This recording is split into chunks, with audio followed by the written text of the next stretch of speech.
Good morning.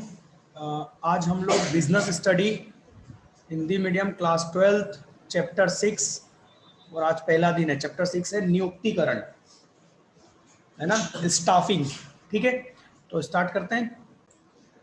नियुक्तिकरण staffing, है ना। तो पहली चीज तो हम ये जानते हैं कि इसमें अभी 8 अध्याय हैं, है ना।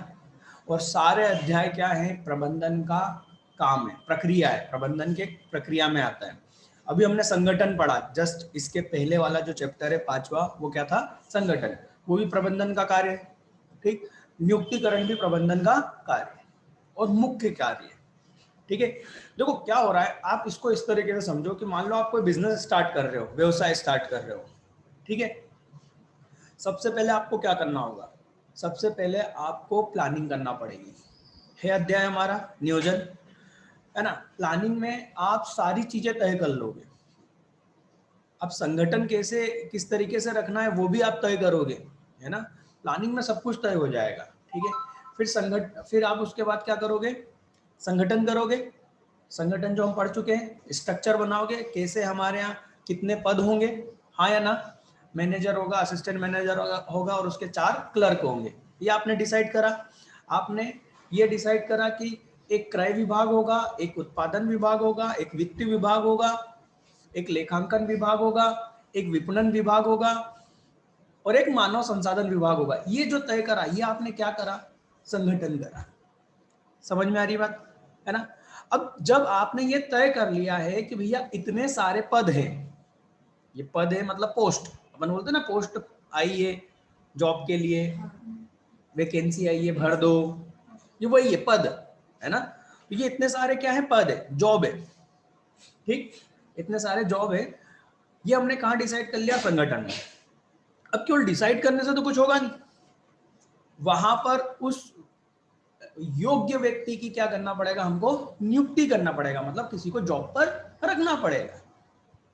भाई क्रय विभाग में हमको मैनेजर की जरूरत है, असिस्टेंट मैनेजर की जरूरत है, क्लर्क की जरूरत है। तो हम क्या करेंगे, यहां पर किसी मानव की क्या करेंगे, नियुक्ति करेंगे। बात समझ में आ रही है। ये जो भी मानव होगा वो हमारे लिए क्या होगा, कर्मचारी होगा। तो कर्मचारी कैसा होना चाहिए, ये जो मानव कैसा होना चाहिए, उस पद के योग्य होना चाहिए, है ना। कर्मचारी कैसा होना चाहिए, उस पद के योग्य होना चाहिए। तो परचेस करने वाला ऐसा व्यक्ति होना चाहिए जिसको मालूम हो, उसका अनुभव हो उस चीज का। समझ में आई बात। बस योग्य व्यक्ति को क्या करना, नियुक्त करना, क्या कहलाएगा, नियुक्तिकरण। पर इसमें बहुत लंबी प्रक्रिया है ना।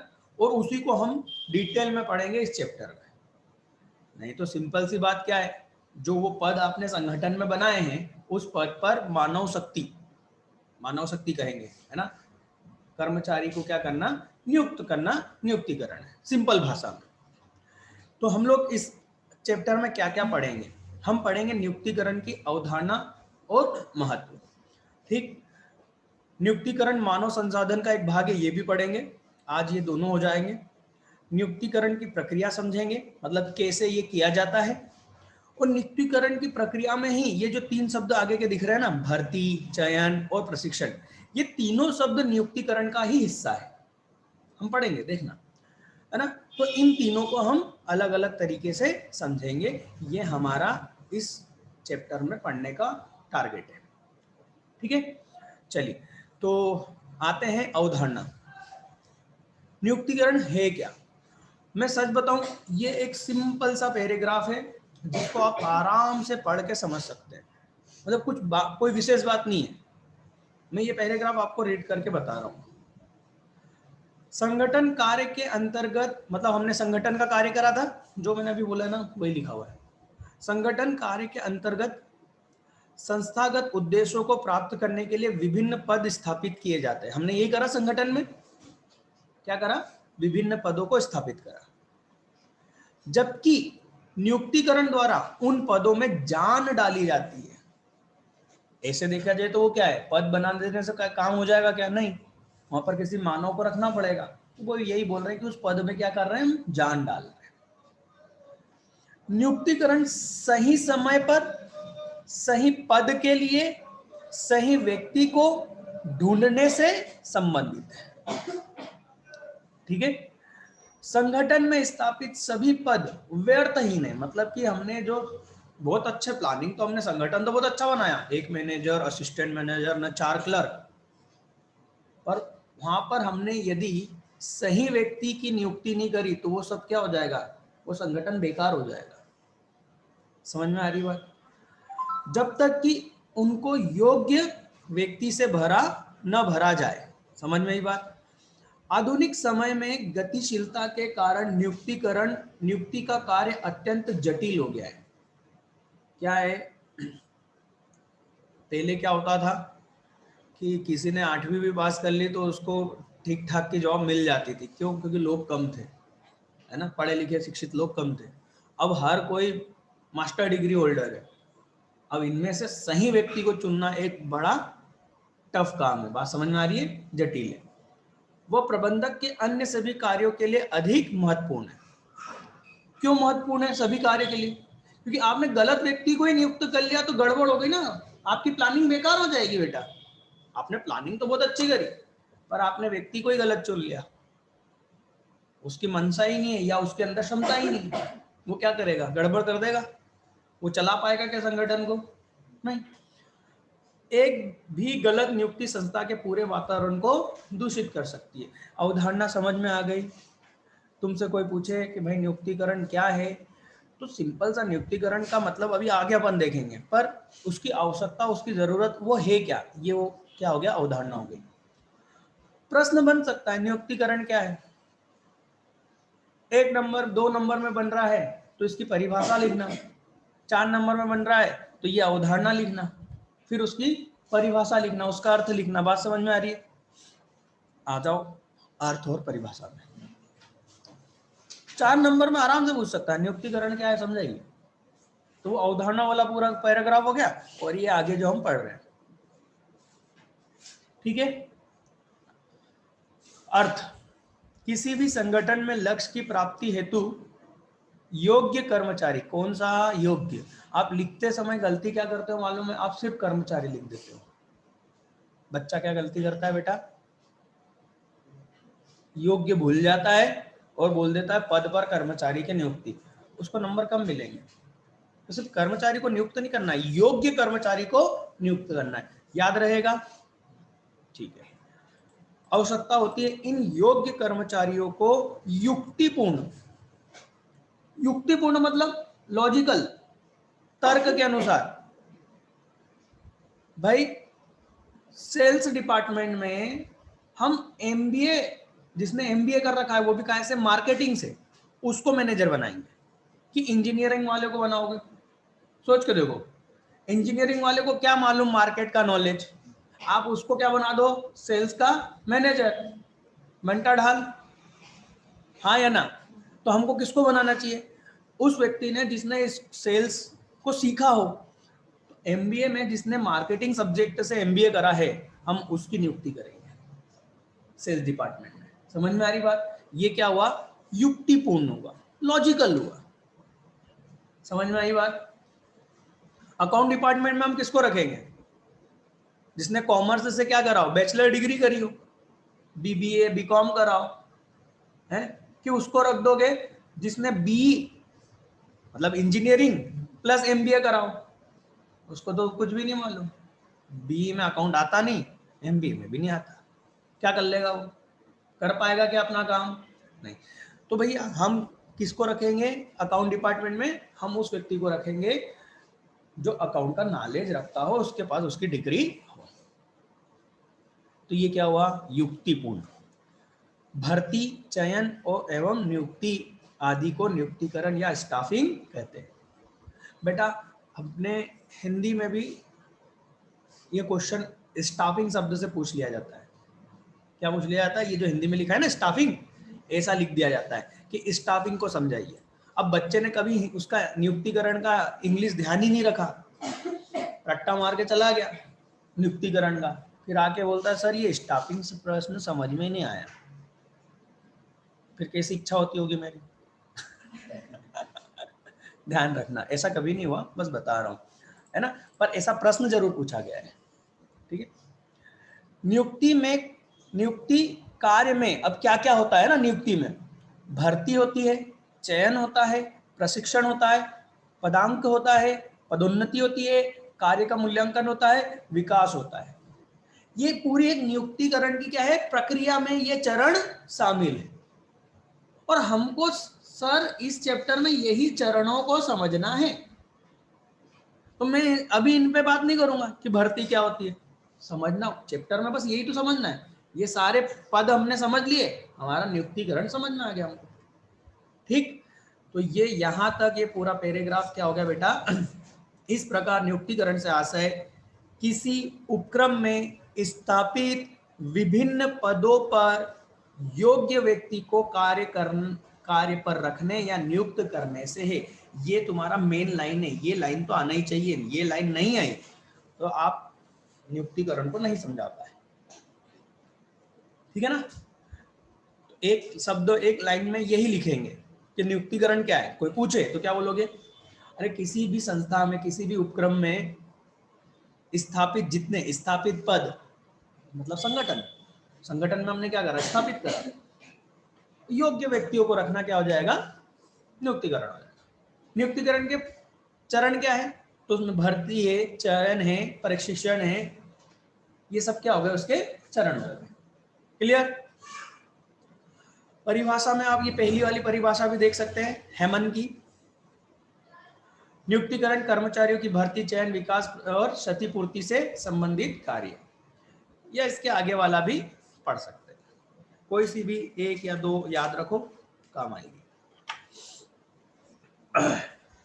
अब हम इसकी विशेषताओं पर अभी ध्यान नहीं देंगे, हम हमेशा ऐसे ही पढ़ेंगे। भाई पहले चीज को समझे तो सही, फिर उसकी विशेषता ना, फिर उसके महत्व की बात करें। सही है। तो हम डायरेक्ट अब हम समझने जा रहे हैं नियुक्तिकरण की प्रक्रिया क्या होती है।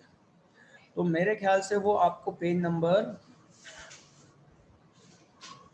पर उससे पहले थोड़ा सा ये समझ लेते हैं। मानव संसाधन प्रबंधन, पेज नंबर 166। मानव संसाधन प्रबंधन मैंने ये बताया हुआ है पहले चैप्टर, पहले वीडियो में ही बताया हुआ है कि क्रय विभाग होगा, है ना। तो उसमें एक मैंने कौन सा बोला था, एचआर डिपार्टमेंट, मानव संसाधन विभाग बोला था, ये वही है। भाई हम एक पूरे विभाग को अलग कर देंगे जो क्या करेगा, जो ये नियुक्तिकरण संबंधित कार्य करता रहेगा। क्योंकि एक बार पद भरने से काम नहीं हो जाएगा। अरे आपने वर्मा जी को नियुक्त करा क्रय विभाग पर, वर्मा जी ने 2 महीने काम करा और नौकरी छोड़कर किसी और कंपनी में चले गए, फिर से स्थान खाली हो गया, फिर से हमको वहां पर नियुक्तिकरण करना पड़ेगा। तो ये नियुक्तिकरण हमेशा चलता रहता है। इसलिए हम क्या करते हैं, एक अलग डिपार्टमेंट बना देते हैं और उन लोगों का काम क्या है, भर्ती करते रहो, नियुक्तिकरण करते रहो। समझ में आ रही बात। क्योंकि इतने सारे डिपार्टमेंट हैं, कोई ना कोई तो नौकरी छोड़ के जाता रहेगा और आपको एक योग्य व्यक्ति को फिर से पकड़ के बिठाना पड़ेगा। इसलिए एक अलग ही क्या बना दिया, विभाग बना दिया। भाई तुम्हारा काम यही है, इंटरव्यू लो, नौकरी दो, जहां पर भी स्थान खाली हुआ उसको भरो। ठीक, इसी को मानव संसाधन प्रबंधन कहा गया है। अब ये तो मैंने समझने के हिसाब से बताया। अब अपन इसको देख लेते हैं किताब में इसको किस भाषा में लिखा हुआ है। प्रत्येक संगठन में निष्क्रिय साधन, निष्क्रिय मतलब जिसमें जान नहीं होती, जैसे कि कच्चा माल, मशीन और धन, इनमें जान नहीं। सक्रिय साधन मतलब कि मनुष्य एक दूसरे के पूरक है। मतलब अकेला इंसान संस्था को, बिजनेस को चला नहीं सकता और मशीन खुद ब खुद कुछ कर नहीं सकती। तो मशीनों को चलाने के लिए क्या चाहिए, इंसान चाहिए, हाँ या ना। धन का उपयोग करने के लिए इंसान की बुद्धि चाहिए। क्लियर। निष्क्रिय साधन, निष्क्रिय साधन का जब तक उचित उपयोग नहीं किया जाए तब तक वो बेकार है। जब तक वो उनका उपयोग नहीं करोगे बेकार है, पड़े रहेंगे वो तो, चाहे वो कितनी ही प्रचुर मात्रा में क्यों ना हो। खूब पैसा है पर आप उसको खर्च करने की आपके अंदर बुद्धि ही नहीं है, तो वो कोई काम कर पाएगा क्या। निष्क्रिय साधनों का उचित उपयोग सक्रिय साधन मतलब मानव द्वारा किया जा सकता है। कुशल, कुशल मतलब एक्सपर्ट है ना, कुशलता अपन जानते हैं ना अच्छे से शब्द। कुशल मानवीय साधन उपलब्ध कराने का काम मानव संसाधन प्रबंधन, HRM, समझ में ही बात, ह्यूमन रिसोर्सेस मैनेजमेंट का है। इस काम को करने के लिए बड़ी संस्थाओं में, है ना, याद रखना, बड़ी संस्थाओं में, हर जगह नहीं होता है, बड़ी संस्थाओं में मानव संसाधन विभाग आ गया, मानव संसाधन विभाग क्या बोलेंगे, HR डिपार्टमेंट, HR डिपार्टमेंट, मानव संसाधन विभाग स्थापित किया जाता है जो मानव संसाधन प्रबंधन की देखरेख का कार्य करता है। क्लियर? तो मतलब ये नियुक्तिकरण सीधी सीधी बात करें किसी एक विशेष डिपार्टमेंट से संबंधित हो जाता है, ठीक है। उसको क्या बोला है, मानव संसाधन। आपसे पूछा जा सकता है मानव संसाधन प्रबंधन क्या है, ये लाइन लिखनी है, ये पैराग्राफ लिखना है, ठीक है ना। देखो एक बात आप ये जान लो कि जो नई पॉलिसी आने वाली है शिक्षा की, शिक्षा नीति नई, उसमें उन्होंने बिल्कुल क्लियर कर दिया है कि अब रटन विद्या को खत्म करना है हमको। प्रश्न याद कर लो, 20 प्रश्न याद करो, 5 उसमें से लिख के आ जाओ, ये इसको हमको क्या करना है, खत्म करना है। इसलिए मेरे को ऐसा लगता है कि इस साल 2021 में भी वो सीधे सीधे क्वेश्चन नहीं देने के मोड में, क्योंकि इस साल उन्होंने क्या करा है, अपना पैटर्न बदला है पेपर का, ये तो दिख गया तुम आप लोगों को। 30 नंबर के उन्होंने क्या कर दिए, MCQs कर दिए। क्यों करें, MCQs करने का मकसद ही ये होता है कि बच्चे को यदि समझ में आया होगा तो उसका आंसर दिएगा, नहीं तो MCQs तुम रट नहीं सकते। बात समझ में आ रही है? तो ये उन्होंने मतलब शुरुआत कर दी है काहे की, रटन विद्या को खत्म करने की। आपको बड़ी मुश्किल से मैं बताऊं 4 या 5 क्वेश्चन ऐसे मिलेंगे जो सीधे सीधे आएंगे, बाकी सब है ना थोड़े अच्छे घुमा के आएंगे। देखो मैं आपको क्लियर बोलता हूं, पहले MP बोर्ड में IMP प्रश्न क्या होते थे, विशेषता, महत्व और अर्थ। जितना भी आपके सिलेबस में जो भी चीज है, जैसे नियुक्तिकरण है, अर्थ, विशेषता, महत्व, ये इस चैप्टर का क्या हो गया, IMP हो गया, और इन 3 में से एक क्वेश्चन वो देगा। अब कितना बड़ा चैप्टर और उसमें से कितने क्वेश्चन, 3 क्वेश्चन में से एक तो बैठेगा बेटा, बच्चे पास हो जाते थे रट के। अब उन्होंने बोला ना, ऐसा नहीं हो पाएगा, अब तुम पूरा चैप्टर पढ़ो, हम कुछ भी पूछ लेंगे। हालांकि एकदम से तो नहीं होगा, पर ये धीरे धीरे उन्होंने शुरुआत कर दी। इसका उदाहरण, इसकी झलक पिछले साल के अर्थशास्त्र में मिला है। पिछले साल के अर्थशास्त्र के पेपर में उन्होंने क्या करा, वो जो विशेषता है, महत्व, जो IMP क्वेश्चन थे ना, सब हटा दिए, और ऐसे अलग थलग जो कॉन्सेप्ट थे, मानव संसाधन विभाग, मतलब अलग थलग है ना, अलग थे जो, पर थे सिलेबस में, पूछ लिया इस बार। मतलब अभी ये जो हाफ ईयरली के एग्जाम है ना, कोई ऐसे विशेषता विशेषता वाला प्रश्न नहीं उठा के पूछ रहे हो। समझ में आ रही बात? तो इस चीज को जरा समझो। इसलिए मैं, बच्चे मेरे को मैसेज कर रहे हैं यूट्यूब पे कि सर IMP दे दो, कोई IMP नहीं है बेटा, क्लियर। IMP मैं बता तो ऐसे देता ही हूं कि बेटा देखो ये बहुत महत्वपूर्ण है, पर इसका मतलब ये नहीं है कि बाकी बेकार है, बाकी भी आपको पढ़ना पड़ेगा, समझना पड़ेगा। रटने पर यदि आप सोच रहे हो कि हम 20 क्वेश्चन रट लें और हम पास हो जाएंगे, तो बेटा अब मुश्किल है। किस्मत चली तो हो सकता है, और किस्मत नहीं चली तो बेटा क्या होगा, फेल हो जाएगा। इसलिए थोड़ा बहुत पढ़ ले, समझ ले, समझने पे ज्यादा विश्वास रखो। अभी भी बोल रहा हूं, अपनी बुद्धि पर विश्वास रखो, और बुद्धि समझने के लिए होती है, रटने के लिए नहीं होती है, ठीक है। आज जैसे आप वीडियो देखते हो, फिर से इन चीजों को फिर से एक बार और पढ़ो, ये याद हो जाएगा तुमको, ठीक है। चलिए, तो ये इसलिए समझा रहा हूं क्योंकि मेरे पास मैसेज आ रहे हैं बच्चों के, सर IMP दे दो। अरे IMP अब खत्म हो गई भाई, ठीक है।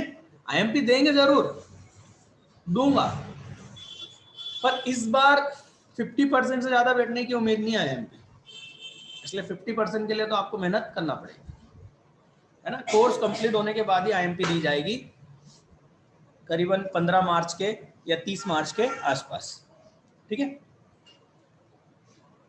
चलिए, तो मानव संसाधन प्रबंधन का अर्थ ये हो गया। मानव संसाधन प्रबंधन का अर्थ आशय प्रबंधन की उस शाखा से, मतलब एक ब्रांच जो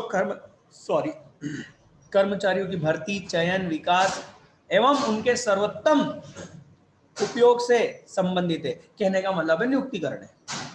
मानव संसाधन ही क्या करेगा? नियुक्तिकरण करेगा। समझ में ही बात? बच्चा चैप्टर समझने के बाद में बोलता है सर मानव संसाधन विभाग भी भर्ती, चयन, विकास करता है, वो नियुक्तिकरण भी करता है।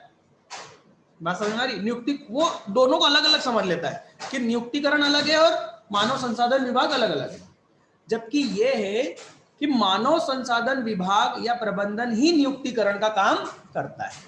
क्लियर? ये समझना है ना। चलो, तो इसमें से एक आदि कोई सी भी परिभाषा उठा के दे देना, कुछ नहीं है, वही नियुक्तिकरण की परिभाषा ही है। ठीक, बस इतना ही है मानव संसाधन विभाग में। बाकी तो इसमें इतना सारा है जो कि आप पढ़ने लायक नहीं है, ठीक है। तो ये एक देख लेना पेज नंबर 167 पर, टॉपिक नंबर 4.3 नियुक्तिकरण मानव संसाधन प्रबंधन के एक भाग के रूप में।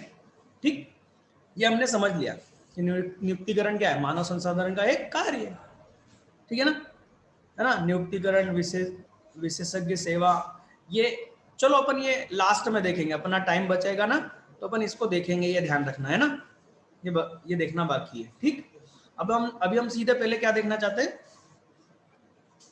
नियुक्तिकरण की प्रक्रिया, ठीक है। तो नियुक्तिकरण की प्रक्रिया कहाँ है, ये रही 168, नियुक्तिकरण की प्रक्रिया। क्या है नियुक्तिकरण की प्रक्रिया भाई साहब? नियुक्तिकरण की प्रक्रिया, हाँ ये महत्वपूर्ण प्रश्न है ना, इसको भी आप लगा सकते हो महत्वपूर्ण प्रश्न, जिसको आपको करके जाना है, याद करके जाना है।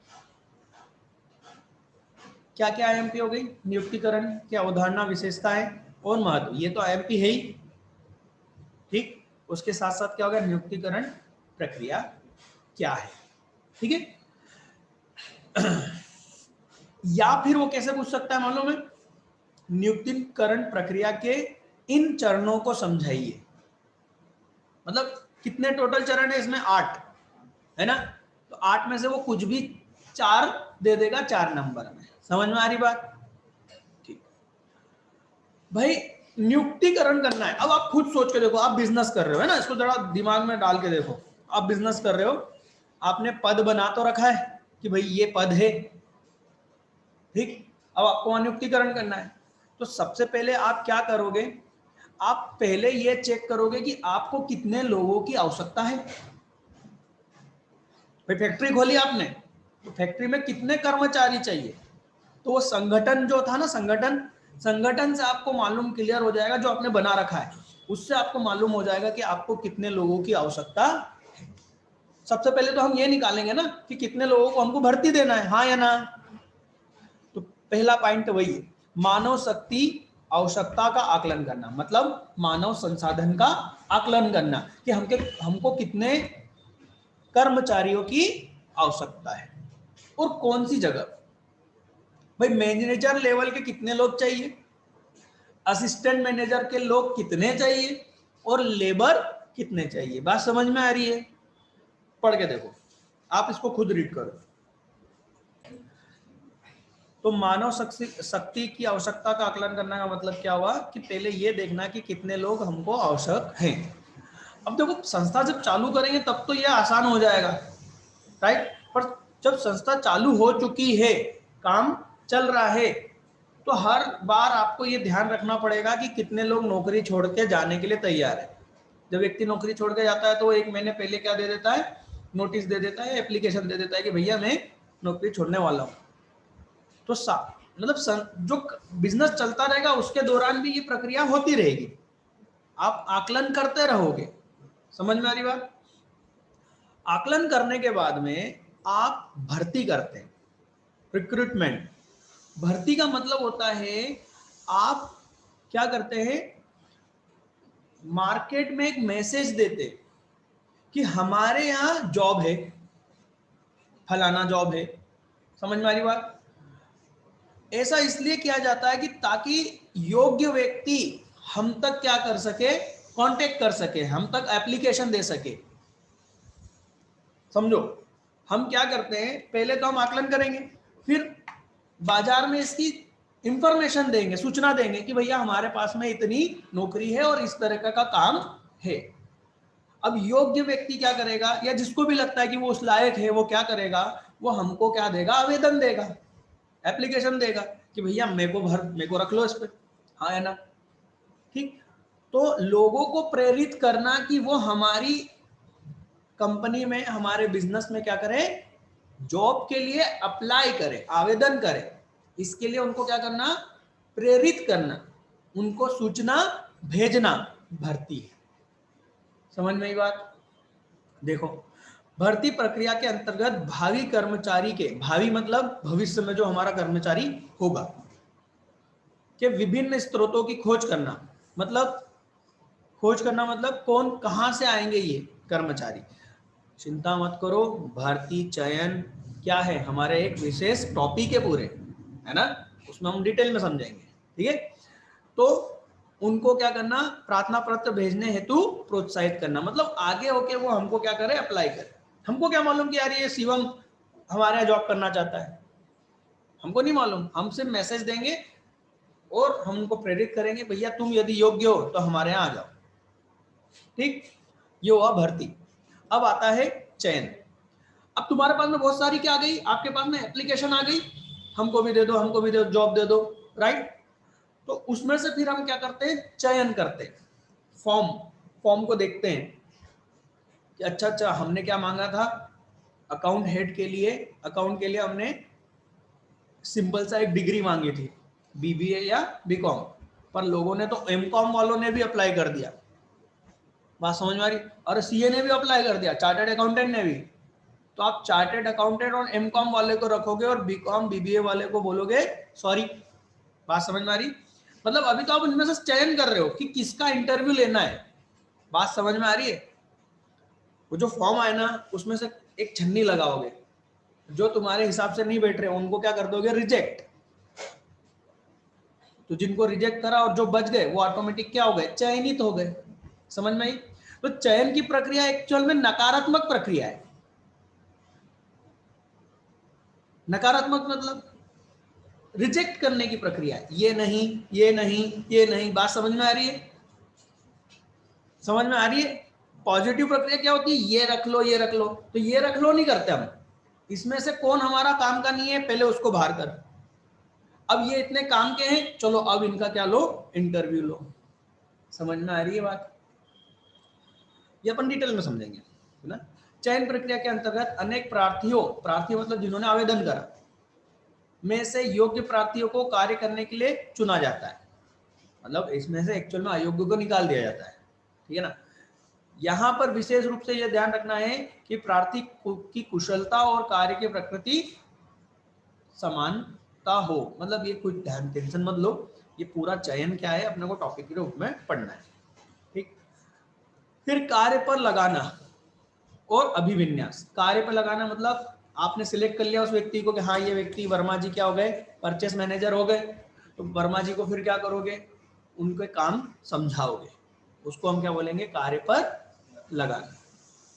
ठीक, अभिविन्यास का मतलब यही हुआ, उसके पूरे वातावरण से पहचान करवाना, उसको बताना कि भैया देखो वर्मा जी, अब तो आपका काम परचेस का तो है, पर आपको ध्यान रखना है कि आपको जो परचेस करना है वो किसके अनुसार करना है, उत्पादन विभाग के अनुसार। तो आपको उत्पादन विभाग से ध्यान में रखना है, उनके साथ में ये उत्पादन विभाग के शर्मा जी से मिलिए, आइए शर्मा जी, ये हमारे वर्मा जी। बात समझ में आ रही है ना? शर्मा जी वर्मा जी मिल लिए। फिर उनको बोला कि आपको खरीदने के लिए पैसों की जरूरत होगी, तो तो पैसे कौन देंगे? वित्त विभाग देगा। वित्त विभाग में गुप्ता जी है, चलो आओ मिलवाते हैं तुमको, ये रहे गुप्ता जी, ये क्या कर रहे हैं? अभिविन्यास कर रहे हैं। समझ में आ रही बात? पढ़ो इसको। हो गया भाई, नियुक्ति हो गई है ना। पर अभी फिलहाल पूरी तरह से नियुक्ति नहीं हुई है, अभी आपने व्यक्ति को रखा है और उसको समझाया है। अब आप क्या करोगे? उसको, यदि आपको लगता है कि यह व्यक्ति डायरेक्टली हमारा काम नहीं कर पाएगा, इसको प्रशिक्षण देने की जरूरत है। समझ में आ रही बात? काम तो वो जानता था भाई, पर हमारे यहाँ काम करने का तरीका थोड़ा सा अलग है, इसलिए इसको क्या जरूरत है? ट्रेनिंग की। तो पहले आप उसको क्या दोगे? ट्रेनिंग दोगे। ठीक, ट्रेनिंग दोगे, वो सीखेगा तो उसका क्या होगा? विकास होगा, डेवलपमेंट होगा। ठीक, तो फिर विकास की सुविधाएं प्रभाव उसको दो, है ना, सीखने के लिए उसको मौका दो। ठीक, और फिर जब वो काम करता रहे तब उसका आगे क्या करोगे? उसके काम का निष्पादन का मतलब काम का क्या करोगे? मूल्यांकन करोगे। वो काम कैसे कर रहा है उसका क्या करोगे? मूल्यांकन करोगे। आप ये ध्यान रखना, हर डिपार्टमेंट में हर कर्मचारी के काम का क्या होता है? मूल्यांकन होता है, और उसको उसके अनुसार नंबर दिए जाते हैं, और उस नंबर के अनुसार उसका क्या होता है? प्रमोशन होता है। बोलते हैं ना प्रमोशन, उस नंबर के हिसाब से होता है कि उसको कितने नंबर मिले। हर जगह होता है। अभी टीचरों के लिए भी चालू हो गया है। टीचर, सरकारी टीचर का मूल्यांकन कैसे होता है? कि उनके कितने, जिस क्लास में वो पढ़ा रहे थे, जिस विषय को वो पढ़ा रहे थे, उसमें कितने बच्चे पास हुए। गवर्नमेंट ने अभी कर दिया कि बोले 75% तो पास होना चाहिए। यदि 75% पास नहीं हुए तो आपको फिर से पेपर देना पड़ेगा। किसको? बच्चे को नहीं, टीचर को। उस जॉब पर बने रहने के लिए, टीचरशिप पे बने रहने के लिए क्या करना पड़ेगा? एक पेपर देना पड़ेगा। यदि उसमें फेल हुए तो तुमको, मतलब आप टीचर बनने लायक नहीं हो। समझ में आ रही बात? तो गवर्नमेंट टीचरों के लिए अभी थोड़ी सी, हालांकि ये बहुत सही है, यदि ऐसा होगा तभी ईमानदारी, मैं बहुत बात बोल रहा हूँ, बहुत अच्छे टीचर है गवर्नमेंट में, और बहुत अच्छे भी है, समझ गए? वीडियो में मैं बोल नहीं सकता, पर बहुत अच्छे भी और बहुत अच्छे भी है, तो छटनी हो जाएगी ऑटोमेटिक, है ना। हमेशा हर जगह ये निष्पादन का क्या होना चाहिए? मूल्यांकन होना ही चाहिए। तो ये कौन करता है? नियुक्तिकरण की एक प्रक्रिया के अंतर्गत। चलिए देखिए, इस चरण पर यह देखा जाता है कि कौन कर्मचारी कितना योग्य है। उसकी योग्यता की जांच के लिए उसे सौंपे गए कार्य और वास्तविक कार्य निष्पादन की तुलना की जाती है। हमने वो स्टैंडर्ड बनाया था, याद करो, प्रबंधन के सिद्धांत में स्टैंडर्ड हम पहले से बना के रख लेते हैं, जिससे हम क्या करते हैं? कार्य के निष्पादन की तुलना करते हैं। अरे पहले से ही तय कर लेते ना कि काम ऐसा होना चाहिए, फिर उसकी हम क्या करते हैं? तुलना करते हैं। अब स्टैंडर्ड को हिंदी में क्या बोला था हमने? स्टैंडर्ड तय कर लेना मतलब प्रमाप तय कर लेना, ये हम पढ़ चुके हैं कि कोई काम कैसे होगा उसको हम क्या बोलते हैं? प्रमाप।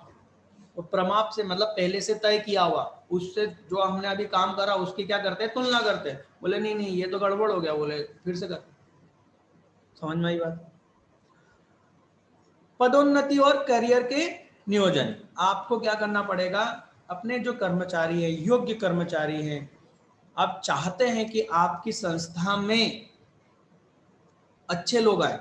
अच्छा, आप क्यों चाहोगे कि आपके संस्था में अच्छे लोग आए? अच्छे लोग आएंगे, एक्सपर्ट लोग आएंगे, तभी तो आप तरक्की करोगे। नालायक लोग अगर आ गए तो आप डूब नहीं जाओगे, आपकी संस्था डूब नहीं जाएगी, खत्म नहीं हो जाएगी। बात समझ में आ रही है? तो आपको चाहना ही पड़ेगा कि आपके यहाँ कुशल, योग्य, कर्मनिष्ठ ऐसे लोग आए, हाँ या ना?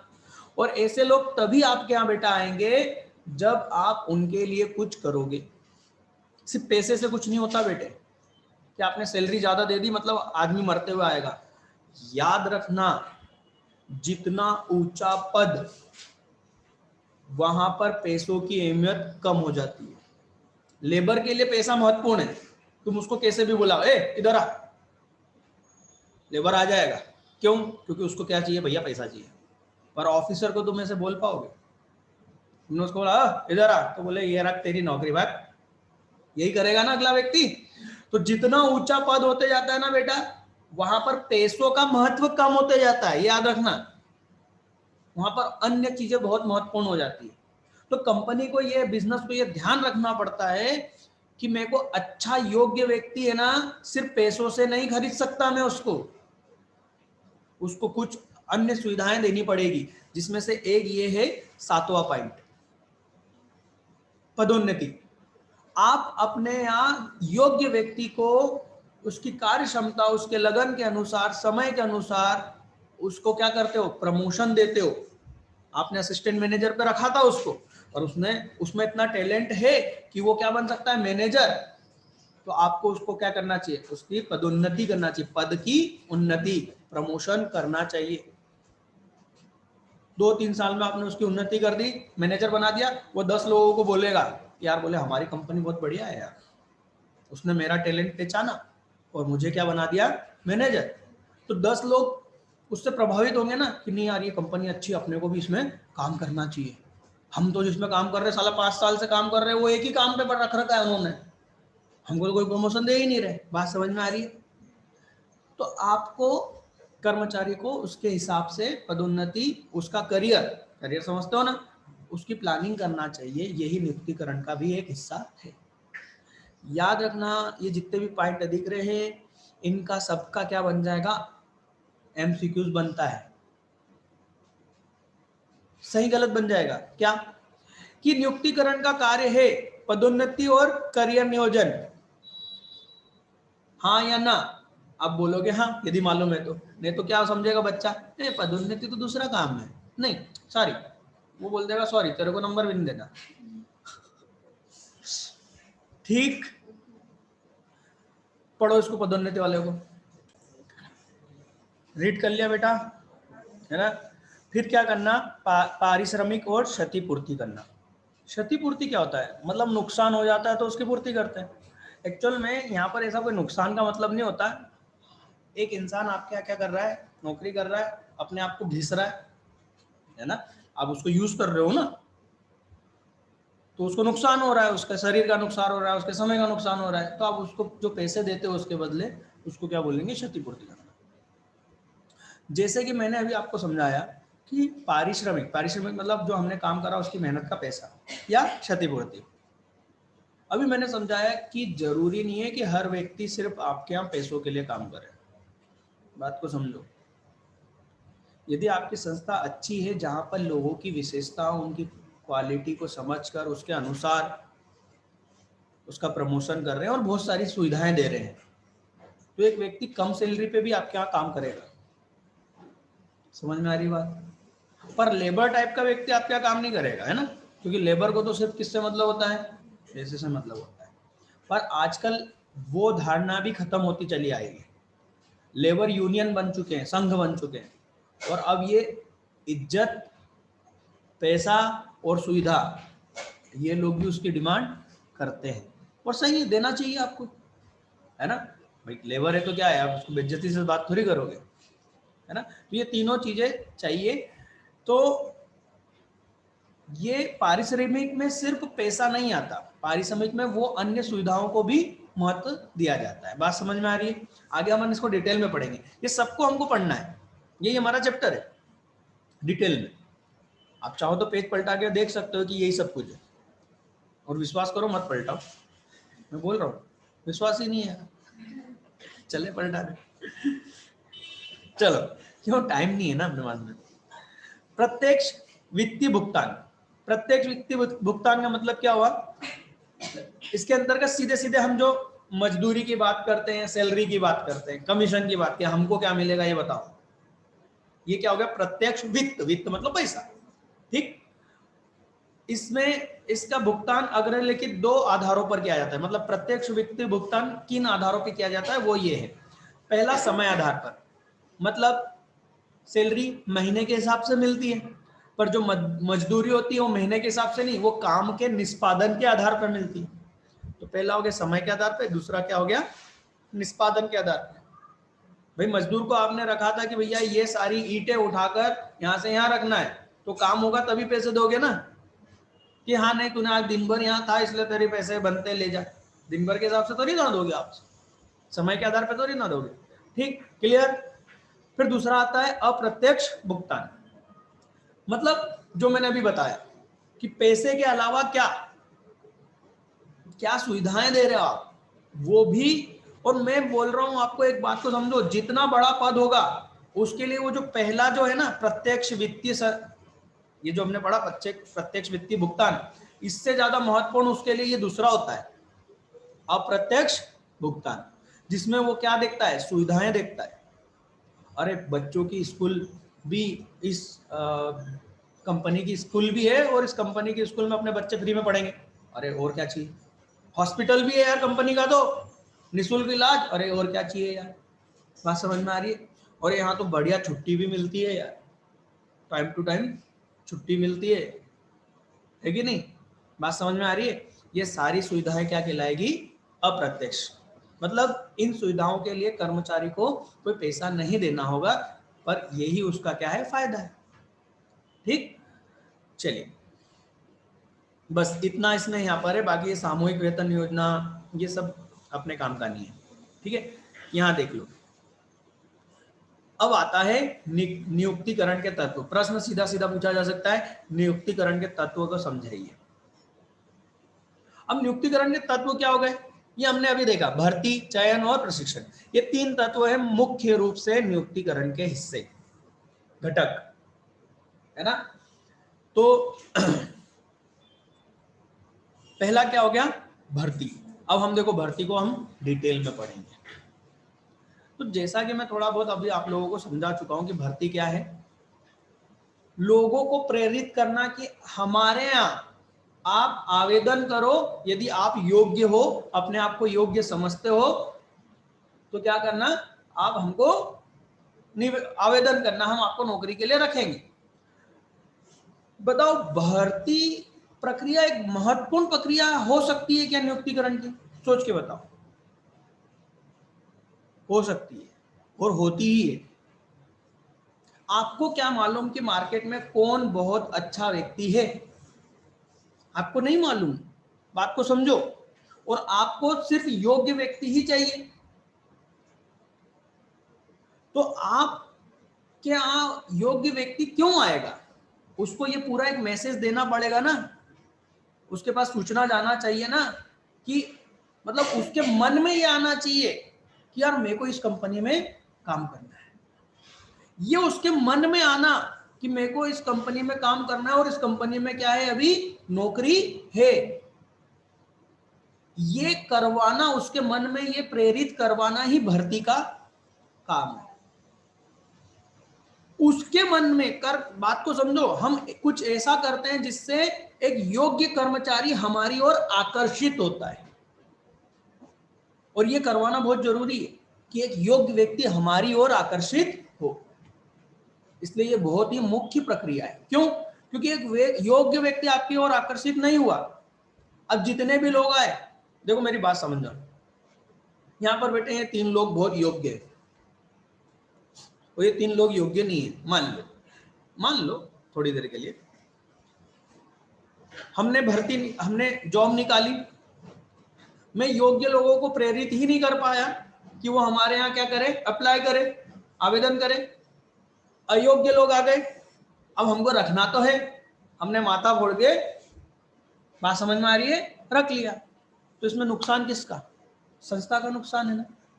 तो भर्ती प्रक्रिया महत्वपूर्ण हो जाती है, क्योंकि हमें योग्य कर्मचारी चाहिए और हमें नहीं मालूम कि मार्केट में कौन योग्य है, इसलिए हम इस तरीके से सूचना भेजते हैं जिससे कि वो योग्य कर्मचारी क्या हो, हमारी ओर आकर्षित हो।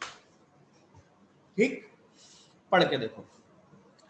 भर्ती से आशय उस प्रक्रिया से है जिसके माध्यम से कार्य करने के लिए इच्छुक व्यक्ति का पता लगाया जाता है तथा संस्था में नियुक्ति हेतु अधिक से अधिक व्यक्तियों के आवेदन करने के लिए प्रोत्साहित किया जाता है।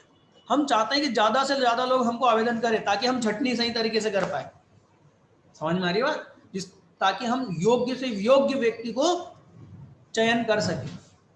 ठीक, ताकि योग्य एवं कुशल कर्मचारियों का चयन किया जा सके।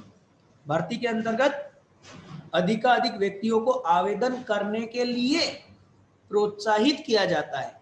यही कारण है कि यह एक सकारात्मक प्रक्रिया है, ध्यान रखना है ना। ऑब्जेक्टिव एमसीक्यूज, क्या भर्ती कैसी प्रक्रिया है? बोलेंगे सकारात्मक प्रक्रिया है। क्लियर? इसमें से कोई सी भी परिभाषा पढ़ लेना, परिभाषाओं पे मैं ज्यादा ध्यान नहीं दूंगा, ठीक है। फिर क्या आ गया? भर्ती प्रक्रिया, कर्मचारी भर्ती प्रक्रिया, मतलब ये भर्ती कैसे होती है, इसको हम इंग्लिश में क्या बोलेंगे? रिक्रूटमेंट, है ना, रिक्रूटमेंट। ये रिक्रूटमेंट कैसे होता है, ये पूरी एक प्रक्रिया है। देखते हैं इसको भी समझ ही लेते हैं। चलिए, तो भर्ती प्रक्रिया क्या है? कर्मचारी भर्ती प्रक्रिया, है ना। तो सबसे पहले क्या करेंगे? कर्मचारियों की मांग कितनी है ये पता लगाएंगे। हम सारे डिपार्टमेंट हमारे पास में, अच्छा ये कौन कर रहा है? मानव संसाधन विभाग। कौन कर रहा है भर्ती? है ना, नियुक्तिकरण वही काम करता है, उनका ही काम है। तो वो क्या करेंगे? सारे डिपार्टमेंट में जितने भी हैं, उत्पादन, क्रय, सब डिपार्टमेंट के मैनेजरों को बता देंगे कि भैया हम भर्ती प्रक्रिया करने वाले हैं, आप लोग बताओ कि आपको किस टाइप के लोग चाहिए, मतलब जॉब क्या है आपके यहाँ और कितने। भाई मजदूर चाहिए तो कितने चाहिए, कर्मचारी चाहिए तो कितने चाहिए, बात समझ में आ रही है? और तुमको उसकी क्या विशेषता चाहिए, ये सब हमको लिख के दो, कितने लोगों की जरूरत है आपको और किस पोस्ट के लिए। ठीक, तो ये क्या हो जाएगा? कर्मचारियों की मांग हमारे पास में आ जाएगी कि कितने हमारे संस्था में कितने कर्मचारियों की आवश्यकता है। ठीक, पढ़ के देख लेना, बहुत इजी है। फिर इसके बाद में हम क्या करेंगे? सेकेंड, भर्ती के स्रोत की पहचान करेंगे। मतलब कि हम ये सूचना कहां कहां प्रेषित करेंगे और कहां से हमारे पास में लोग आएंगे, उसका स्रोत। ठीक, अब यहां पर आप देखो, कर्मचारी प्रबंधक। कर्मचारी प्रबंधक कौन हो गया? कर्मचारी प्रबंधक नहीं याद आ रहा? अरे मानव संसाधन प्रबंधक, एचआर मैनेजर, कोई हम क्या बोलेंगे? कर्मचारी प्रबंधक। हिंदी को मत भूलो हिंदी तुमको परेशान कर देगी। मानव संसाधन प्रबंधक, एचआर मैनेजर, उसको क्या बोलते हैं? एचआर मैनेजर, जो क्या करता है? मानव शक्ति का क्या करता है? प्रबंधन करता है। तो वही हो गया कर्मचारी प्रबंधक। के पास जब सभी विभागों से कर्मचारियों की मांग पत्र पहुंच जाते हैं, मतलब सारे डिपार्टमेंट वाले क्या भेज देते हैं? लिख के भेज देते हैं मांग पत्र, भैया हमको इतने इतने कर्मचारियों की जरूरत है इन विशेषताओं के साथ में। ठीक, तो पहुंच जाते हैं, तो वो अपने अनुभव से, कौन? एचआर मैनेजर, अपने अनुभव एवं ज्ञान के आधार पर यह निश्चित करता है कि विभिन्न पद जो भी खाली हैं, विभिन्न पदों के लिए अलग अलग योग्यता वाले कर्मचारियों से को कहां से उपलब्ध कराया जाए, मतलब ये कहां से आएंगे। और आगे क्या लिखा है देखो ब्रैकेट में, क्या कि इन स्तोत्रों के बारे में हम आगे बात करेंगे ठीक है ना, तो हम आगे ही बात करेंगे। इतना समझ लो कि हम क्या करेंगे? स्त्रोतों की पहचान करेंगे। कैसे पहचान करेंगे? आगे। तीसरा कदम क्या होगा? इच्छुक लोगों को आमंत्रण करना। मतलब हम फिर क्या करेंगे? एक ये बताएंगे कि भैया हम, कहने का मतलब हमें ना, अब हमारी जॉब का जो प्रकार है वो सामने रखेंगे लोगों को। जैसे ये रहा, हम विवरण देंगे, क्या क्या देंगे कि हमारे पास में कितने जॉब है, बोलते हैं ना वैकेंसी आई है, तो बोले 50 लोगों की भर्ती करने वाले हैं, तो ये वही है ना। कार्य की प्रकृति, क्या काम है, किस तरह का काम रहेगा। अपेक्षित योग्यता, मतलब आपको क्या क्वालिफिकेशन है। जैसे मान लो हम बोलेंगे 2 अकाउंटेंट की जरूरत है, 2 संख्या हो गई। कार्य की प्रकृति क्या हो गई? अकाउंटेंट, हाँ या ना। अपेक्षित योग्यता मतलब कम से कम कॉमर्स में 1 डिग्री होना चाहिए, ये क्या हो गई? योग्यता। या हम चाहते हैं कि हमारे अकाउंटेंट कौन हो? सीए हो, तो हम लिख देंगे भैया केवल सीए लोग ही आवेदन करें। समझ में ही बात?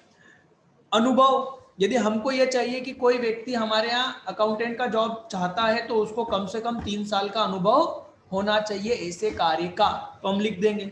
यानी अनुभव की आवश्यकता नहीं है तो हम वो भी लिख देंगे, अनुभव की आवश्यकता नहीं, मतलब एक नया व्यक्ति भी आपके यहाँ क्या कर सकता है, आवेदन कर सकता है।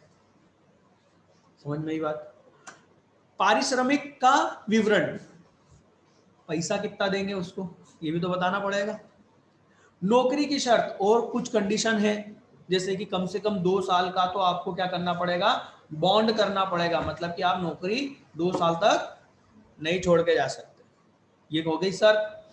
आवेदन प्राप्त करने की अंतिम तिथि ये भी बताना पड़ेगा कि आखिरी तो तिथि कौन सी है, तथा चयन प्रणाली का संक्षिप्त विवरण, मतलब आपको हम कैसे सिलेक्ट करेंगे ये भी हमको बताना पड़ेगा। वही इंटरव्यू वगैरह क्या क्या रहेगा, कितने चरण में रहेगा, वो उसको बताना होगा। ये हम जानकारियां भेजेंगे। ऊपर की 2 जानकारी, ऊपर के 2 पॉइंट संस्था के अंदर की बात है ना, कर्मचारियों की पता लगाना और उसका फिर क्या करना, कहां से हम उसकी भर्ती करेंगे, ये तो संस्था के अंदर की बात हो गई। अब संस्था ये अपनी जानकारी तीसरे पॉइंट में लोगों तक पहुंचा रही है, समझ में ही बात। फिर चौथे पॉइंट में हम क्या करेंगे, जितने भी आवेदन आएंगे उसमें से हम क्या करेंगे, छटनी करना चालू करेंगे। मतलब यहां से देखो, आवेदन पत्र प्राप्त होने के बाद उनकी जांच की जाएगी। जांच के दौरान आवेदन पत्रों को 2 भागों में बांट दिया जाएगा। एक वे जो सभी वांछित योग्यताएं रखते हैं, दूसरे वे जो योग्यताएं नहीं रखते हैं। वांछित योग्यताएं रखने वाले आवेदकों की एक सूची लिस्ट बनाई जाएगी। इन्हीं आवेदकों को चयन प्रक्रिया के लिए सम्मिलित किया जाएगा। इन्हीं को हम सम्मिलित करेंगे काय के लिए, अगली प्रक्रिया के लिए। और बाकी के सबको क्या बोल दिया, सॉरी, नमस्ते, समझ में ही बात। अब हम कल भर्ती के स्रोत पढ़ेंगे और चयन और प्रशिक्षण। चयन और प्रशिक्षण जैसे ही हम कल पढ़ लेंगे उसके बाद में सिर्फ नियुक्तिकरण की विशेषता और महत्व बचेगा। लगभग मुझे लगता है कि कल ही हम इस चैप्टर को कंप्लीट कर देंगे। ठीक, ओके, चलिए आज के लिए इतना ही।